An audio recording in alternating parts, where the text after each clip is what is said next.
Donc voilà, à partir de maintenant, le webinaire est enregistré. Et qu'est-ce que je vous propose pour cette soirée? Alors pour cette soirée, je vais vous proposer d'abord la spirale du succès. Je vais vous donner quelques facteurs clés de réussite aussi, d'autres voilà, les facteurs clés de la réussite, vous allez voir dans la spirale, ils y sont. Les prochains webinaires, on en a déjà parlé, et pour les nouveaux, notamment la mine d'or avec ses trésors gratuits. Et ce webinaire, c'est fait pour mieux comprendre ce que moi j'ai modélisé la spirale du succès, et puis j'essaie de vous donner des exemples d'utilisation. Hein, voilà, parce qu'en général, vous allez voir que je vais vous donner naturellement des exemples d'utilisation, soit qui viennent de mes groupes de mastermind, soit qui viennent quand je fais de la félicitation de groupe, soit qu'aujourd'hui j'utilise notamment dans mes groupes d'entrepreneurs. Voilà. Donc ça, c'est quand même important. La question du jour. Ah, la question du jour. Et ça, vous répondez juste pour moi, dans le chat. Hein. Avez-vous déjà été dans une spirale de succès ou d'échec? Vous mettez S si c'est succès, E, échec, ou vous mettez SE, ça peut être un jour, vous avez peut-être été SE, voilà, SE, SE. Hein. Soyez authentique, hein, de toute façon, moi, je ne suis pas là pour vous juger, hein, comme je dis. S, succès, échec, voilà, super. Juste avec des lettres, SS, voilà, donc succès, succès, super, ok. Donc vous avez connu ça, hein. Voilà, vous avez connu ça. Ce qu'il y a, souvent on le connaît, mais on ne sait pas comment on a été dans le succès ou comment on était dans l'échec. Et moi, je vais essayer de vous donner un modèle pour justement peut-être repérer les choses qui va vous permettre de dire est-ce que j'étais dans le succès ou dans l'échec. Alors, ma vidéo est figée. Alors, attendez, je vais peut-être arrêter la caméra et la recommencer. Voilà. Est-ce que ça va la rebooter? Voilà. Est-ce qu'elle est toujours figée? Vous mettez un pouce en l'air si c'est figé ou un pouce en bas. Enfin, non, apparemment, c'est figé. Bon, c'est pas grave. Voilà. Ok, la citation du jour. Je mets toujours une petite citation du jour. Le succès produit les succès comme l'argent produit l'argent. Voilà. Ça, c'est quelque chose, le succès produit le succès, ou l'échec produit l'échec, ou le pessimisme conduit peut-être à l'insuccès, et l'optimisme conduit peut-être plus au succès. Voilà. Alors, si vous ne connaissez pas la spirale de succès de l'échec, donc ça, c'est quelque chose que je modélise, je l'ai modélisé depuis beaucoup de temps grâce à Robert Dills. Si vous ne savez pas comment bâtir le succès ou le duplicler, vous dites tiens, j'ai eu un succès un jour, mais je voudrais, tant qu'à faire, essayer de voir s'il n'y a pas un modèle derrière, hein, s'il n'y a pas une recette. Si vous ne connaissez pas donc les facteurs de succès de la réussite, et surtout si vous ne savez pas comment utiliser les leviers, parce qu'un modèle, c'est de la modélisation, chose très importante, c'est une fois qu'on a identifié les facteurs de succès, ça ne suffit pas. Si on fait ça, on n'a rien fait. C'est-à-dire comment je vais pouvoir utiliser ces leviers-là à travers des comportements ou des actions pour que ça marche. Hein. Donc, si c'est ça que vous recherchez, ben, ce webinaire est à vous. Et à la fin de ce webinaire, ben, j'espère de tout mon cœur que vous aurez au moins découvert les étapes pour bâtir et conserver le succès. Voilà, vous aurez compris. Et je vous invite aussi peut-être à améliorer ce que je vais vous apporter. Hein. C'est ça un modèle, c'est que vous partez d'un modèle, mais c'est comme une recette, et ben elles sont faites pour être améliorées. Et donc vous allez découvrir, donc voilà, vous connaîtrez aussi des habitudes, les comportements, les attitudes à modifier pour réussir tout type de projet. Hein. Ça, vous pouvez le transposer pour n'importe quoi. Un projet pro, un projet perso, l'argent, le bonheur, pas mal de choses, ou une entreprise, si vous voulez démarrer par exemple une entreprise. Moi, j'utilise cette spirale-là quand j'accompagne des entrepreneurs dans mes groupes de mentoring. Voilà, par exemple. Voilà. Et donc, vous allez découvrir en détail les 10 grandes étapes du succès. Hein. L'étape numéro 1, pour commencer sans attendre pour avoir du succès, vous pouvez dès ce soir commencer déjà un pas et aller vers le succès. Hein, comme disait Brian Tracy, que je connais, enfin que j'adore, il dit le bon moment c'est maintenant. Donc si vous voulez avoir du succès, c'est maintenant qu'il faut commencer. Ça, c'est important. Il y a des fois des gens qui attendent, hein, et après ils s'étonnent qu'ils n'ont pas le succès. Hein. On est dans un groupe d'entrepreneurs et on a des taux de rendement au niveau des investissements qui sont fous. Et il y a des gens qui disent ouais, mais c'est pas normal, c'est trop beau, j'investis pas parce que je vais gagner trop d'argent. Ok, hein, mais bon, ça c'est leur choix. Hein. Moi, j'ai démarré tout de suite. J'ai même pas cherché à comprendre. Les interactions entre les 10 étapes. Donc, vous allez avoir les 10 étapes, mais ce qui est intéressant aussi, c'est entre les deux, c'est l'interaction. C'est qu'est-ce qui se joue entre les étapes. Hein. Et quelques exemples d'utilisation, mais ça, les exemples, je vous les mettrai au fur et à mesure. Et ça vous permettra peut-être d'entendre la stratégie des habitudes à succès. Il y a des stratégies, il y a des habitudes. C'est des habitudes de toute façon. À 35 ans, on est bourré de 35%, de 95% d'habitudes. Le succès, c'est une habitude. Ce n'est pas un hasard. De voir ce que vous pouvez faire seul, de toucher ce que vous ne pouvez pas faire seul, hein, de sentir peut-être là où vous avez des faiblesses, parce qu'il y a peut-être dans tout ce que je vais vous dire, peut-être des choses où vous êtes bon, et puis il y a des choses où vous êtes peut-être un peu moins bon, voilà. Et puis il y aura peut-être d'autres choses que je vais dire sans savoir. Alors, la spirale du succès, je vais vite passer sur mon parcours, peu importe. Moi, j'ai eu beaucoup de succès, j'en ai de plus en plus, et notamment, j'ai eu un succès dans un livre qu'on a coécrit, et pas mal de choses, et surtout, j'ai modélisé grâce à une formation que j'ai faite avec Robert Dills. Voilà. Et je vais essayer de vous transposer un petit peu tout ce que j'ai découvert à travers mes recherches, mes pratiques, mes formations et mon savoir-faire. Alors, on y va tout de suite. Le succès n'a rien à voir avec la chance ou le hasard. Ça, si vous avez cette croyance-là, si les gens disent ouais mais j'ai pas de chance, eh ben c'est un état d'esprit. Le succès s'appuie sur des modèles où l'amateurisme n'a pas sa place, l'improvisation n'a pas sa place. Souvent les gens ils disent ouais mais moi t'inquiète, moi j'improvise et tout. Ben, je peux vous dire que les gens qui font ça, à un moment donné, ils se prennent une belle gamelle. Hein. Donc ils sont peut-être dans une phase montante, mais très rapidement, ils peuvent louper 3 marches. Hein. Donc le succès, ce n'est pas un hasard. On le voit bien dans tous les métiers, les gens qui ont du succès, ils n'improvisent pas. Même ceux qui font de l'improvisation. Alors, quelle est la première étape? Alors ça, c'est quelque chose, maintenant j'en suis plus que persuadé, c'est votre mental, le mindset. Si vous partez si vous avez cette croyance ou cet état d'esprit comme quoi vous n'aurez jamais de chance, eh bien vous n'aurez jamais de chance. Ça c'est clair. Donc le mindset, c'est-à-dire le côté état d'esprit. Enfin, dans le mindset, il y a plein de choses. Peut-être j'ai déjà fait beaucoup de webinaires là-dessus et j'en referai. Il y a beaucoup de choses.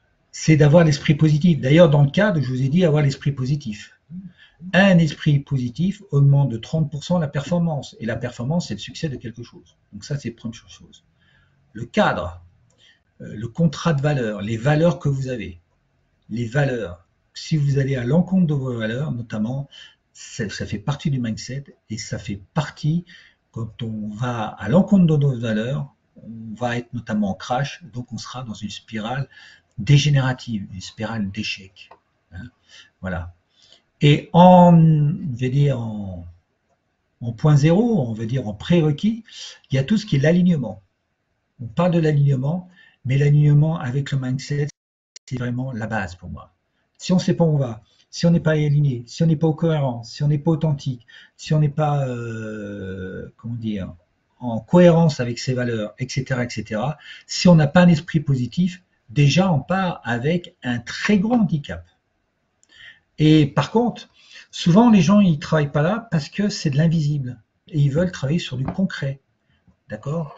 Et c'est l'erreur, c'est de commencer par les choses invisibles, intangibles et le pourquoi et non pas sur le comment des visibles, tangibles et concrètes. Ça c'est une première erreur et donc c'est vraiment avoir un état d'esprit et de travailler vraiment sur l'invisible. Le mindset, c'est tout ce qui touche l'état d'esprit, les ressentis, l'intelligence émotionnelle, l'intelligence intuitive, enfin il y a pas mal de choses là-dedans. Première étape. La deuxième étape, c'est les états de présence. les gens qui ont du succès sont présents. Donc, ils ont des états de présence. Alors, vous connaissez tous la méditation. Tous les grands bonhommes méditent. Parce qu'ils savent que la méditation ou les choses pareilles, il y a peut-être des gens qui font du yoga, des gens qui font du reiki, de la méditation pleine conscience, de la méditation heartfulness, de la méditation transcendantale. Moi, j'ai autre chose. Ces états de présence vous permettent d'être présent. Si vous n'êtes pas présent dans l'instant présent, vous n'êtes pas performant parce que vous pensez au futur et au passé, mais vous n'êtes pas dans l'instant présent. Et c'est uniquement dans l'instant présent qu'on ressent, on perçoit les signaux faibles, on décide correctement, on agit, et voilà, on fait toutes ces actions-là uniquement dans le présent. Si vous n'êtes pas présent, ben vous allez déjà perdre de la performance et vous ne serez pas dans le succès. Moi, le succès, c'est optimal, hein, que je vise. Hein. Voilà.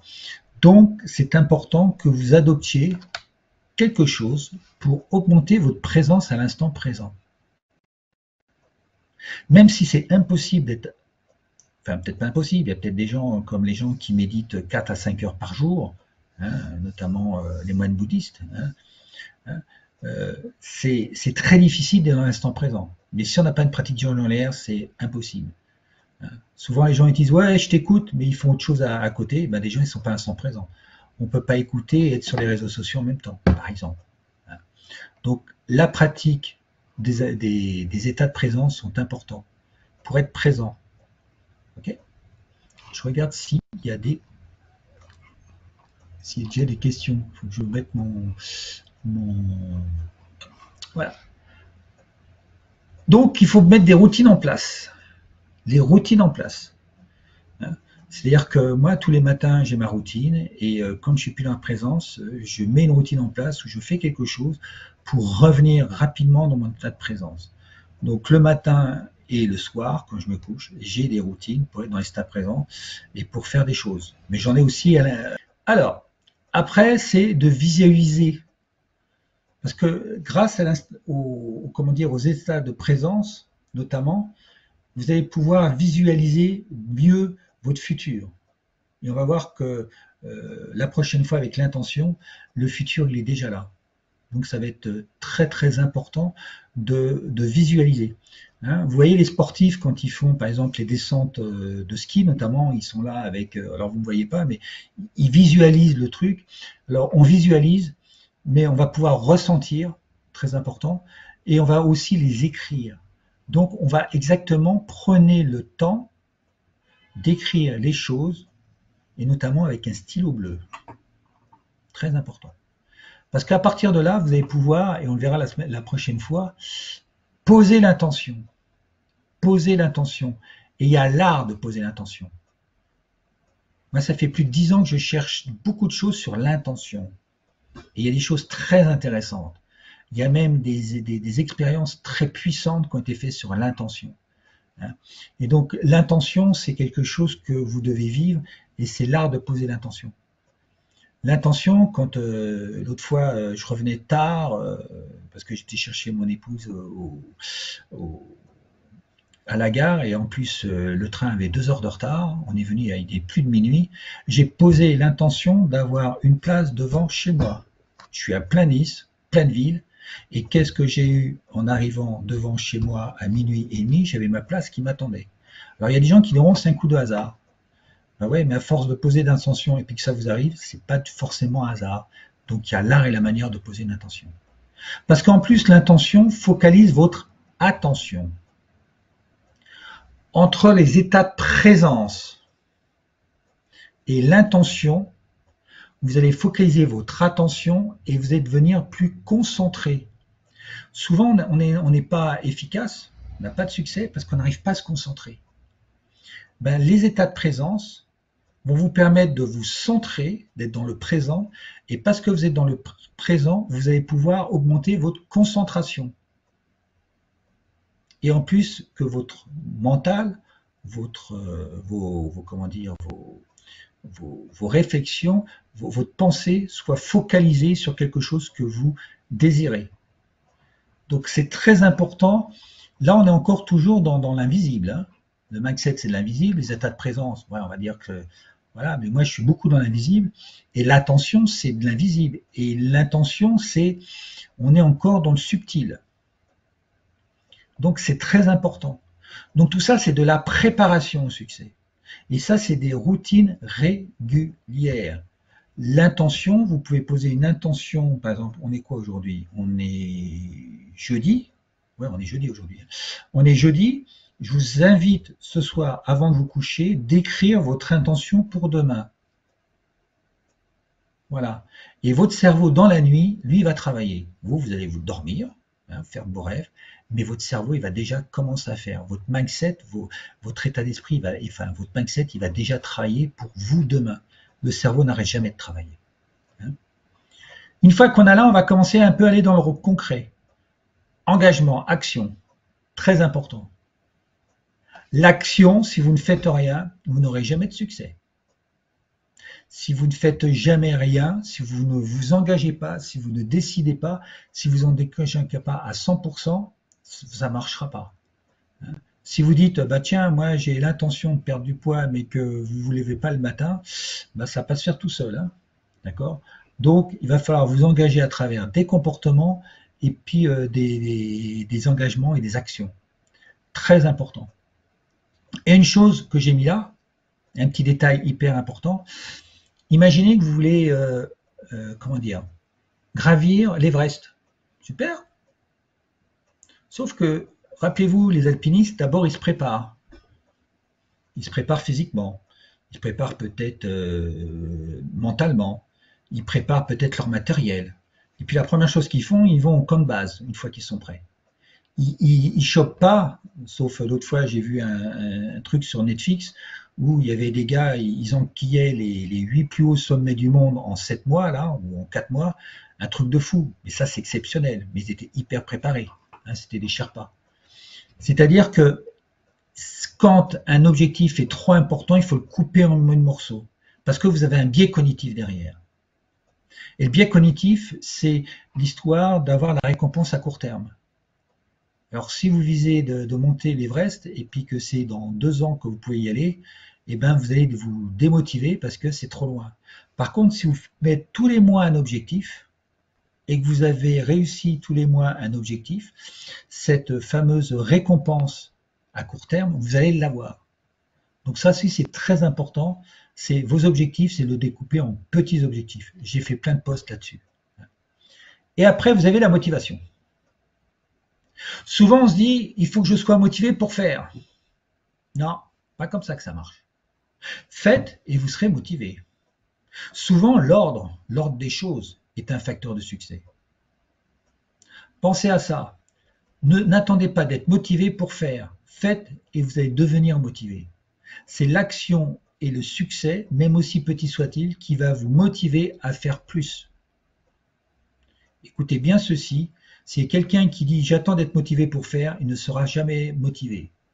Demain, vous dites je veux perdre du poids, il faut que je fasse du jogging, commencez à faire du jogging, et parce que vous allez faire peut-être au départ peut-être 1 kilomètre, puis après 1 kilomètre 2, 1 kilomètre 3, plus ça va aller, plus vous allez voir les hormones du bonheur qui vont venir, et puis elles vont vous motiver en disant ouais j'ai réussi, j'ai réussi, j'ai réussi, et vous allez commencer à avoir du succès, mais par vos actions.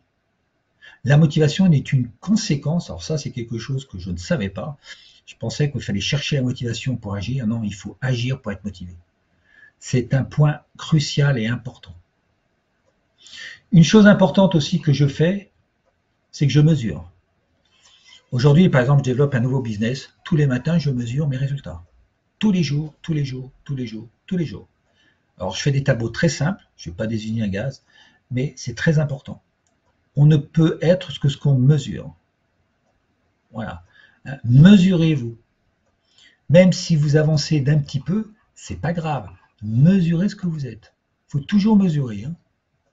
Après, une chose importante au niveau des résultats, c'est qu'il faut vous poser aussi. Là, j'ai un autre modèle qui s'appelle une star.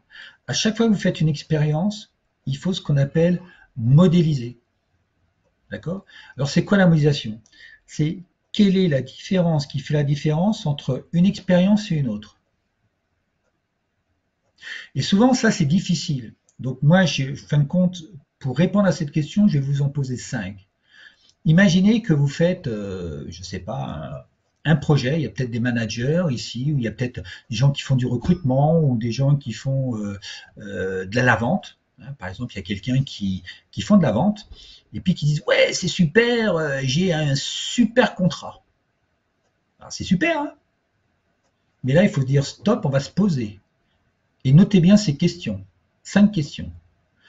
Par rapport à l'expérience que je dois vivre, donc ça peut être un recrutement, une vente, je ne sais pas, un investissement et autres, quelles sont les choses que je dois garder? Première chose. Dans mon expérience, qu'est-ce que je dois supprimer par rapport à l'ancienne? Moi, en général, je commence par celle-là. Je commence à vider la bouteille avant de la remplir. Donc, qu'est-ce que je supprime? D'accord? Après, qu'est-ce que je dois faire plus? Je vous donnerai un exemple. Qu'est-ce que je dois faire moins? Qu'est-ce que je dois faire de nouveau? Je vous explique. Un jour, j'ai fait une formation avec des grands marketeurs et on parlait de facteurs de succès. Hein. Donc, eux, ils avaient du succès, notamment dans les webinaires. Et en les écoutant, j'ai fait ma star et j'ai dit, il y a quelque chose que je ne fais pas assez, c'est les relances. Et donc, j'ai mis dans mes processus 2 nouvelles relances et on va dire, moins de 10% de participation. Je suis passé à plus de 20%. Comment j'ai fait? J'ai juste posé ces 5 questions. Le but, c'est pas d'avoir une réponse à chaque fois aux 5, d'accord? C'est pas d'avoir une réponse, c'est juste de se poser les questions. Vous avez des réponses, tant mieux. Vous n'avez pas de réponse, tant mieux. Il faut juste se poser ces 5 questions-là. Et je peux vous dire que ces 5 questions-là vont vous amener du succès parce que à chaque fois, vous allez gratter 1%, 2%, 3%. C'est l'effet cumulé. Et c'est comme ça qu'on s'améliore. C'est comme ça les sportifs de haut niveau font. Parce qu'une fois qu'ils sont à un certain niveau, ils vont aller chercher le petit détail, la subtilité. 4 questions. Je reprends, Sophie. Qu'est-ce que tu dois faire? Qu'est-ce que tu dois supprimer? Qu'est-ce que tu dois garder? Donc supprime, garder. Tu vois, c'est les 2 côtés de la pièce. Faire plus, faire moins. Et la 5e, qu'est-ce que je dois faire de nouveau? Hein. Moi, en écoutant les gens, je dis tiens, il y a quelque chose que je fais pas là. Hop, je le prends. La star, alors Claudia la star, c'est un processus qui a été inventé par les coachs de l'ICF il y a une vingtaine d'années, hein, pour mesurer quelque chose qui est très subjectif. Voilà. Hein. C'est pas un acronyme S qui veut dire quelque chose. Hein. Tu as une star aussi qui a un acronyme qui a rien à voir avec celle-là. S qui veut dire quelque chose, T qui veut dire quelque chose. La star, ça veut dire c'est une étoile à 6 branches. Voilà. Voilà. Je supprime par rapport à quoi? Par rapport à une expérience. Je viens de faire une expérience et puis je m'aperçois que ça, en fin de compte, ça n'a plus d'intérêt. C'est ce que les gouvernements, notamment la France, devraient faire quand ils font des lois. Avant de faire des nouvelles lois, il faudrait peut-être dire, il n'y a pas des lois supprimées là, hein, qui n'ont plus de raison d'être. Ben, tu vois, moi, dans le code civil, moi, je ferais ça. Je fais déjà supprimer peut-être des lois. Hein, voilà. La différence entre supprimer et faire moins, c'est que tu supprimes faire moins, c'est bah tiens, je vais peut-être faire, ou je vais te faire plus de relance. C'est-à-dire, je ne fais pas. Alors, moins, ça serait, il faut que je te trouve un exemple, parce que moi, faire moins, c'est faire moins de questions, par exemple, dans une, ou moins de slides. Toi, tu fais par exemple une présentation pour je sais pas, tes managers ou autres, et puis les gens ils te disent ouais, c'était bien, mais c'était un peu long. Bah, peut-être c'est ça, c'est de faire moins. Voilà. Hein. Hein, faire le tri, hein, voilà. Ok. C'est une étoile, ouais, tu peux l'appeler l'étoile du changement, ouais, Karine, je l'ai bien. C'est tu te sers du feedback pour faire la star. Souvent, les gens ils te disent des choses et tu vas utiliser ce qu'on te dit, le feedback, ça vient d'eux autres, pour dire bah, tiens, je vais faire ma star et puis je vais alimenter ma star. Ouais, ouais. Ah oui, bien sûr, tu utilises le feedback. Ouais, tout à fait. Okay. Hein. La star, c'est aujourd'hui, moi, il y a des gens qui me connaissent, je ne sais pas s'il y a des gens qui sont là que je connais. La star, systématiquement, après une soirée, ils prennent leur truc, c'est maintenant un réflexe. Tiens, alors ma star, je vais faire ça. Hop, ils se posent des questions. Puis on fait la déclusion, ils peuvent dire, bah, tiens Eric, moi je vais faire ça, ça, ça. Donc ils identifient quelque chose et après ils mettent un plan d'action. Mais des fois c'est tout petit, hein. Mais le tout petit fait que bing, ça vient. L'autre fois, il y a quelqu'un qui commençait les webinaires, elle m'a présenté, c'est quoi les questions dont on parle? C'est des questions pour trouver la réponse, quelle est la différence entre l'ancienne expérience et celle que je viens de vivre. Parce que souvent on fonce et on ne se pose pas. Et on recommence toujours à zéro. On ne modélise pas. Moi, un jour, j'ai fait notamment la logistique pour un événement au niveau de l'intelligence collective. Hein. Donc, je suis arrivé, je dis alors, le modèle, il est où? Il n'y en avait pas. À la fin, moi, de la première chose que j'ai fait après le salon, j'ai fait ma star. J'ai dit voilà, le modèle, c'est ça. Et je l'ai donné au suivant. Donc déjà, il ne partait pas de zéro, il partait d'un modèle que moi j'avais. Et donc comme ça, c'est important. C'est comme si on vous disait, ben voilà, aujourd'hui vous allez faire la recette des crêpes. J'adore les crêpes. Mais on ne vous donne pas de recette. Ben, si vous partez déjà d'une recette qu'on vous donne, et ben après vous pouvez l'améliorer. Donc vous allez améliorer, vous allez aller plus vite. Les modèles, ça sert pour ça. Mais les modèles sont faits pour être améliorés. Et surtout dans l'humain. J'ai accompagné là en mentoring une personne parce que c'était un peu son début dans la facilitation. Je lui dis, tu sais, moi j'ai un modèle déjà. On va déjà mettre le modèle. Hein, on va déjà, ça, il faut absolument que tu le fasses. Et après, on va voir tes processus. Cet après-midi, j'ai eu son retour. C'est cet après-midi. Elle m'a dit, c'est génial, c'est super et tout. Mais c'est pas parce que je suis un magicien. C'est que j'ai un modèle qui marche.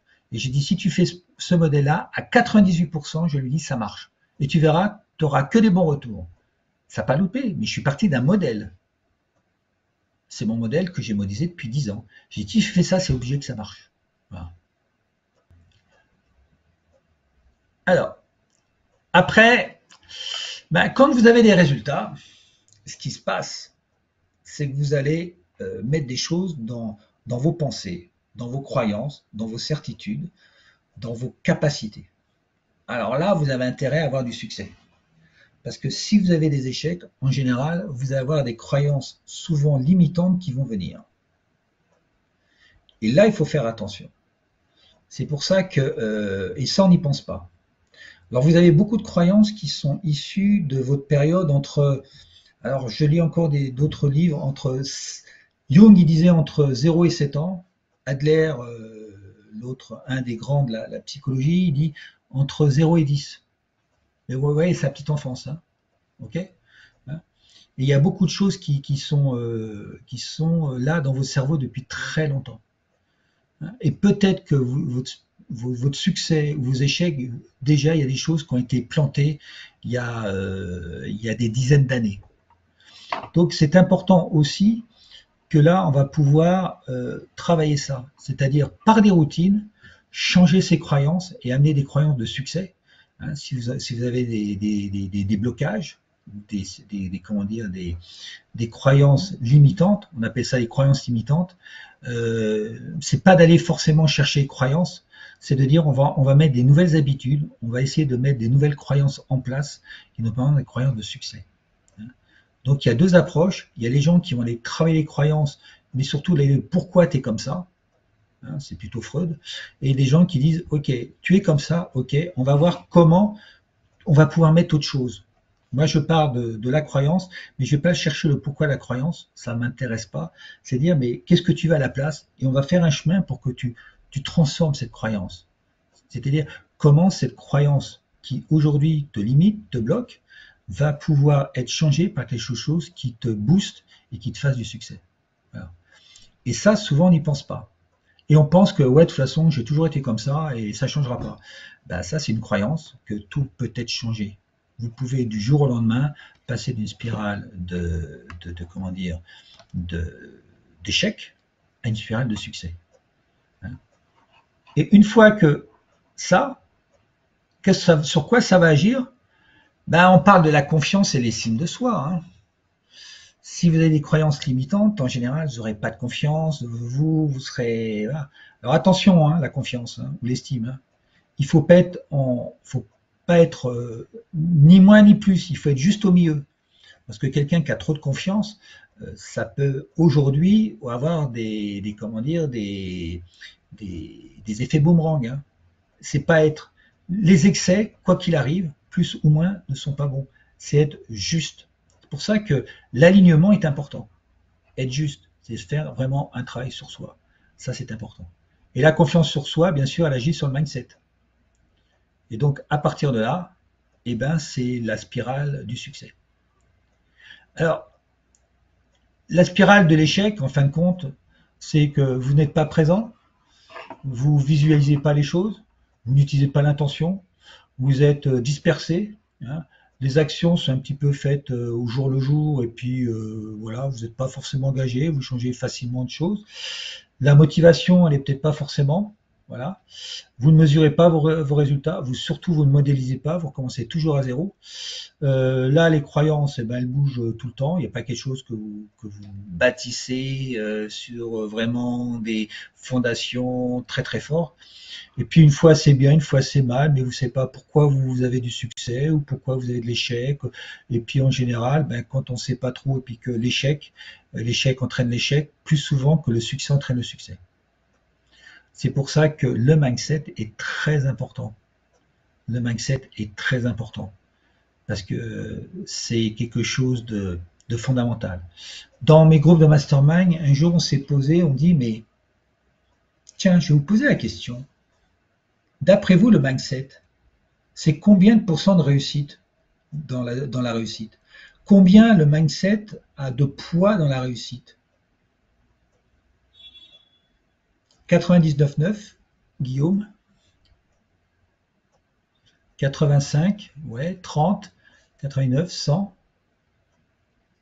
80, 80, 50, 90. Alors moi, c'est juste une estimation, quelque chose que je ressens, que je vais vous partager. Hein. Il n'y a pas eu d'études. Hein. Voilà. Mais moi, je dis que le mindset, c'est entre 70 et 90% de la réussite. S'il y a quelqu'un qui dit c'est pas possible, et ben là, je peux vous dire que déjà, d'abord, c'est une croyance, hein, c'est pas possible. Hein. Voilà, la possibilité, c'est une croyance. Donc, ça va toucher l'estime de soi et ça va de toute façon toucher le mindset. Donc, pour moi, c'est entre 70 et 90%. L'état d'esprit, l'attitude, hein, comme disait Zig Ziglar, c'est votre attitude et non vos compétences qui vous donnent votre altitude. Hein. Donc ça, c'est important. Alors, la balance et l'équilibre au travail, alors ça, c'est de l'alignement, hein, Guillaume. C'est autre chose. La balance de l'équilibre entre la vie perso et pro, ça. Et la balance, ça dépend de ce que tu mets dans la balance. Parce que c'est très subjectif. Hein, c'est pas une balance en termes de temps, c'est une balance en termes d'alignement. Hein. Alors attention en termes de balance. Hein, là, on pèse du subjectif. Hein, voilà. Ok. Donc c'est important justement le mindset et un travail préparatoire qui est l'alignement. L'alignement, c'est pourquoi je fais ça. C'est un peu le Simon Sinek, le cercle d'or. Moi, c'est le cercle d'or de la réussite. C'est d'abord pourquoi je fais ça, et après, c'est d'avoir des actions, des comportements qui soient alignés, et surtout pas vivre avec des gens que vous ne voulez pas. Quand on est aligné, c'est de dire, ben moi, je vais travailler avec telle personne et pas avec d'autres. Hein. Alors, stylo bleu, je le sais, il faut que je retrouve l'origine, hein, Sophie. Le stylo bleu, je pense savoir où il est, dans quel livre, mais il va falloir que je le retrouve, parce que c'est des livres à 300-400 pages, et c'est une phrase qu'il va falloir que je retrouve. Voilà. Les pensées d'un côté, les actions de l'autre, ouais, tout à fait. Les pensées créent votre réalité. C'est vos pensées qui créent la réalité et qui vont vous provoquer vos actions. Hein. C'est important dans les croyances. Le cerveau ne fait pas de distinction entre le réel et un rêve, entre le passé et le futur. Donc si vous travaillez bien vos pensées, vous allez complètement changer votre mindset et changer en fin de compte l'intention, vous allez changer vos actions, vous allez changer vos résultats. Ça c'est clair. La pensée, il y a même des choses qui ont été faites où la pensée influence sur des machines mécaniques. des petits robots, vous savez, les petits robots faits par des ingénieurs, et ben la pensée humaine ou animale influençait le petit robot qui lui avait quand on le faisait, il avait un programme aléatoire, donc il tournait un petit peu normal, mais dès qu'il y avait notamment un petit canard qui pensait que ce petit robot-là était sa mère, et ben ses cris faisaient venir le robot vers lui. Votre pensée influence la matière. De toute façon, dans l'univers, il n'y a que de l'énergie. La pensée est une énergie. La matière, toute matière est énergie. Nous sommes faits de 99,9% de matière, d'énergie, pardon. La pensée est une énergie. Donc ça, c'est très important. Votre pensée, c'est pour ça qu'il y a des gens qui disent vos limites, c'est votre imagination. Oui, Lola, les prédictions autoréalisatrices, c'est le pouvoir de l'intention. C'est l'attraction. Mais il y a l'art et la manière. Il y a des gens qui disent ouais, moi je souhaite ça, mais je l'ai jamais. Ben ouais, parce que tu sais pas poser une intention. L'intention, c'est pas un souhait. Hein. L'objectif est un souhait, mais l'intention n'est jamais un souhait. Voilà. Pensée mouvement, oui, il y a certainement des études. Hein. Je ne sais pas ce que tu penses, EB, mais oui, il y a beaucoup, beaucoup, beaucoup d'études. Il y a tellement de bouquins que moi, je ne les ai pas tous lus. De toute façon, plus j'en lis, de toute façon, plus il y en a qui sont faits tous les jours. Donc, les éditions vont plus vite que ma lecture. Voilà. Je lis à peu près 1 ou 2 livres par mois, hein. Mais j'ai pas une grande capacité de lecture, hein, d'ailleurs. Parce qu'en plus, je les étudie. Lire les livres, c'est alors oui, un des succès, il ne faut pas lire des livres. Hein. Il faut étudier des livres. Parce que derrière, quand vous étudiez des livres, qu'est-ce que vous allez faire? Vous allez modéliser. Moi, je fais une star. Quand je lis un livre, je fais une star. Je cherche, en fin de compte, la clé du succès.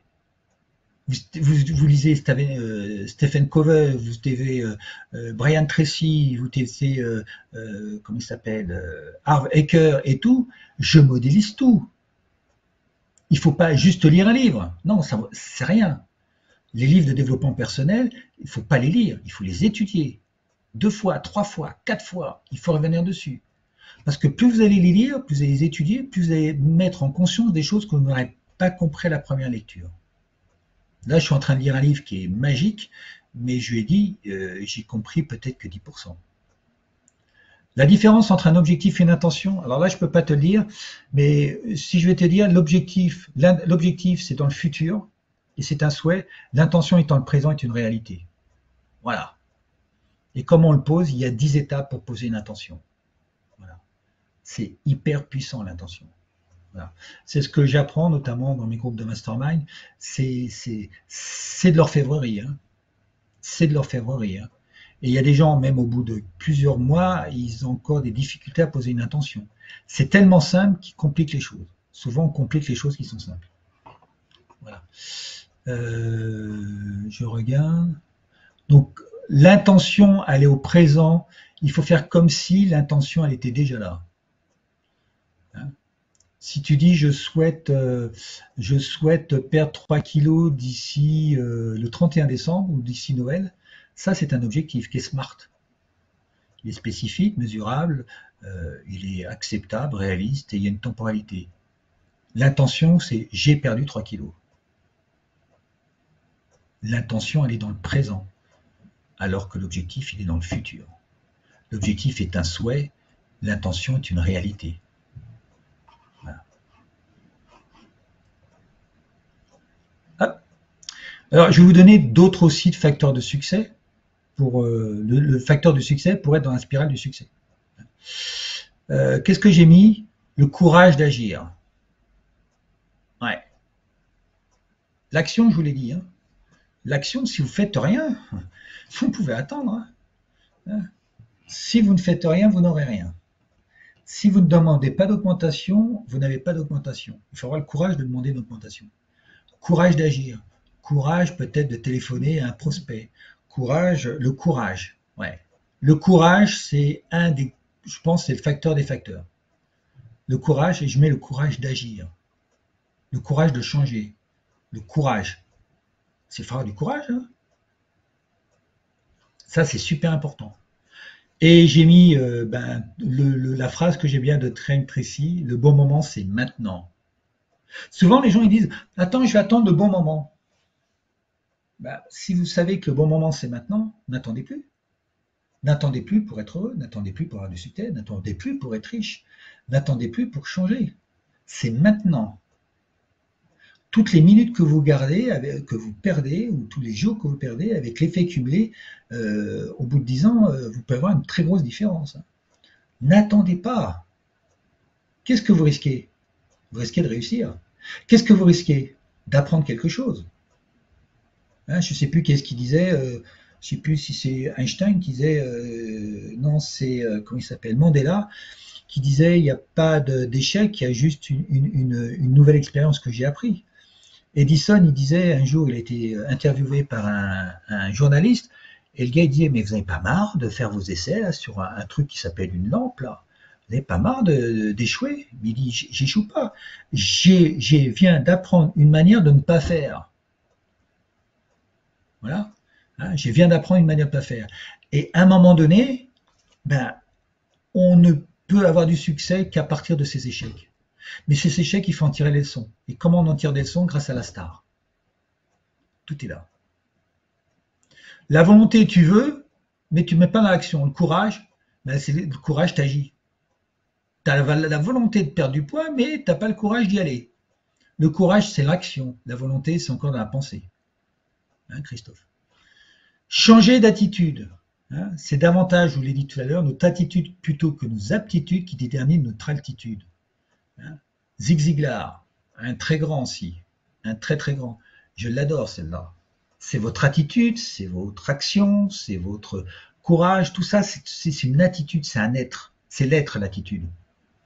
C'est pas vos compétences, c'est pas votre avoir, c'est votre manière d'être. Vous changez en alignement, intérieurement vous changez, vous allez avoir un autre impact et une autre influence sur les autres, alors que vous n'avez rien fait d'autre que changer intérieurement. Et ça, c'est clair. Hein. Ça, j'ai des dizaines de cas où les gens, ils ont d'abord été alignés, ils sont revenus dans leur milieu professionnel, les gens, ils ont dit, mais qu'est-ce que tu as fait là? Ils avaient juste changé d'attitude intérieurement. Hein. Changez vos habitudes, parce que s'il y a des gens qui ont plus de 35 ans ici, ben vous êtes en pilote automatique à 95%. Quand vous conduisez, c'est une habitude. Hein. Vous ne dites pas, attends, il faut que je passe, il faut que je freine, alors il faut que je débraye, mais après, il faut. Non, après, c'est devenu une habitude. Donc les habitudes sont bonnes. Il y a des habitudes qui sont bonnes. Mais les mauvaises habitudes, on en a pris aussi. Donc les mauvaises habitudes, mais il faut les changer. Comment on les change? Par des routines. Mais des choses simples. Hein.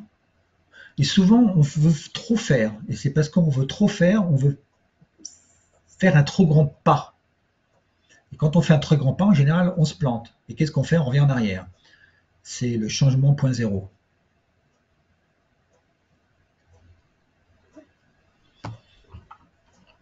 Pas forcément tout se remettre en cause. C'est de dire où est-ce que je veux aller et toujours tirer des leçons des habitudes, c'est la sagesse. Tirer des leçons de nos expériences, c'est la sagesse. Et un homme plus sage, c'est celui qui tire des leçons des expériences des autres. Voilà. Non, la routine, c'est quand tu veux changer un comportement, une action qui est pas bon. Tu manges des petits, par exemple, imagine que tu es devant la télé hein, et puis que tu manges toujours un bonbon d'Haribo. Hein, c'est une habitude. Parce qu'à chaque fois que tu regardes, attends, ou des pop-corn, ou enfin, tu vois, ce genre de choses, une glace à la vanille, voilà, mis avec des petites cacahuètes là, et puis trucs, c'est super bon. Hein.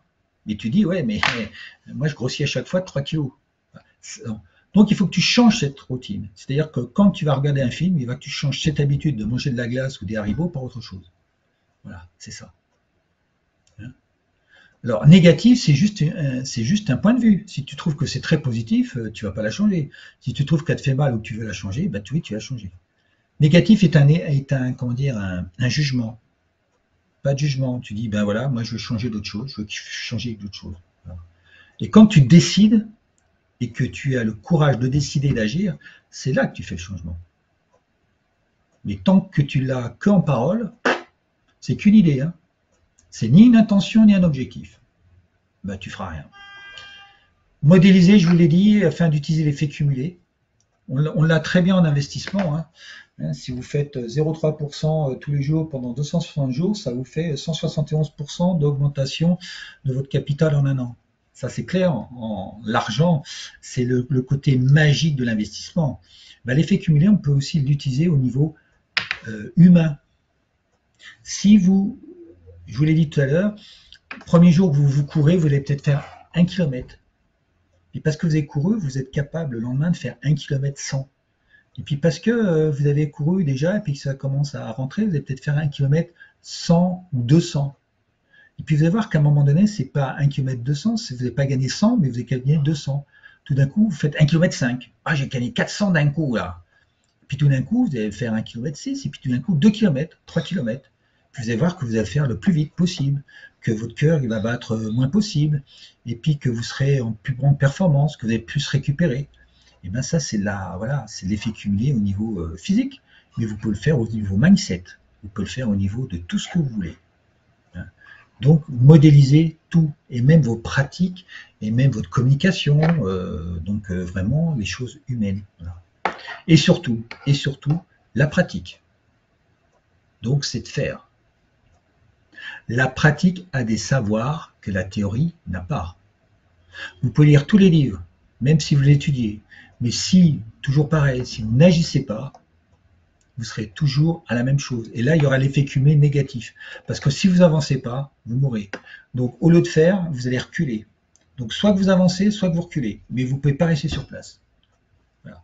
On pense que si on ne fait rien, on reste sur place. Non, on prend du retard par rapport à ceux qui avancent. Donc, faites, pratiquez. La pratique a des savoirs que la théorie n'a pas. Et aujourd'hui, la pédagogie FRC, on fait pratiquer et on essaye de comprendre après. Voilà. Donc, c'est bien aussi pratiquer. Et puis après, ben, tout ce que je vous dis, alors pratiquez-le. Et puis après, allez essayer d'aller voir les choses un petit peu. Oui, les quatre étapes de la compétence inconsciente, oui. Pour moi, il y en a 5. Mais bon, ça, c'est un détail. Parce que la 5e étape, c'est la maîtrise. C'est les maîtres. Les maîtres yoga, les maîtres des arts martiaux. Hein, au départ, tu sais pas que tu sais pas. C'est l'imbécile heureux. Et après, tu sais que tu sais pas. Oh, tu sais que tu sais pas conduire. Oh, bah c'est là tu as la trouillomètre. Après, ben, il faut faire un effort. Tu sais que tu sais. Puis après, tu sais plus que tu sais. Et après, il y a la maîtrise. Voilà. Ouais, tout à fait, Guillaume. Mais c'est ça. C'est là où on dit il faut sortir de cette zone de confort. Il y a des gens qui disent non, moi je sors pas de ma zone de confort. Ben ouais, parce qu'il y a un risque. Il y a un risque. Quand vous savez pas, quand vous savez que vous ne savez pas, et là vous en prenez un coup dans votre ego. Hein. Et on veut pas y aller, quoi, parce qu'il y a un risque. Mais c'est parce qu'on va risquer, parce qu'on va avoir le courage d'aller voir l'inconnu, qu'on va grandir. Hein. Hein. On ne va pas sans l'autre. Pratique et théorie. Ouais, mais tu sais, il y a beaucoup de gens qui n'aiment pas comment dire, le côté empirique. Mais l'empirique, c'est grâce à l'empirique qu'on a fait des théories. Voilà. Hein, ça, c'est important. Et souvent, il ne faut pas toute la théorie pour faire. Hein. Il y a beaucoup de gens qui font plein de choses et qui ne savent même pas où est la théorie. Parce que la théorie, il faut savoir qu'elle existe. Hein. Normalement, un maître, c'est transmettre, ouais. Parce que le maître a la capacité de simplifier les choses. Il a simplifié les choses, et c'est pour ça qu'il maîtrise, parce qu'il fait les choses tellement simples. Et tu dis, mais c'est simple pourtant, et moi j'y arrive pas. Parce qu'il a tellement répété son geste que ça paraît simple. Et parce que c'est simple, il est capable de te le transmettre. Voilà.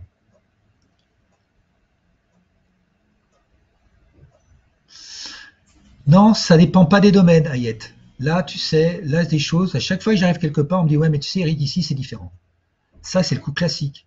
C'est l'excuse. Alors, l'excuse aussi, hein, je l'ai pas mis, tiens, j'aurais pu le mettre dans la pas de succès. Pas d'excuse. Il y a des choses qui sont des fondamentaux. Des fondamentaux. Les fondamentaux, c'est des choses qui restent malgré comment dire, les tendances ou les modes. Voilà, ça c'est important. Donc il t'aide d'être dans l'intention. Donc il t'aide d'être dans l'intention. Alors il t'aide de quoi, la mine? Il t'aide dans l'intention. Le maître, oui, non, il va te mettre dans ce qui est vraiment important, dans les fondamentaux. Ouais. Après, c'est à toi de mettre l'intention. Ouais. Oui, ça va transmettre, c'est aussi une manière de faire. Alors, je vous ai dit que ce soir, il fallait que je quitte à 19 heures. Il est 18h59. Pour les nouveaux, rapidement, hop, vous aurez dans mon mail la formation gratuite sur la communication. Et puis j'espère que je vous trouverai peut-être pour certains sur le webinaire du 7 novembre sur la liberté financière, parce que là j'ai, je pense, quelque chose. Je veux vraiment qu'on parle, qu'on lève les tabous au niveau de l'argent, parce qu'aujourd'hui il y a trop de personnes qui sont dans des impasses au niveau de l'argent, qui n'arrivent pas à joindre les deux bouts, qui ont des problèmes de retraite, ou etc., etc. Et on va vraiment parler justement du mindset. Le mindset, vous savez, le mindset, la première étape, le mindset et les facteurs de succès pour devenir riche. Et aujourd'hui, c'est à la portée de tout le monde. C'est paradoxal, il n'a jamais été si facile de créer de l'argent maintenant. Et là, on va voir.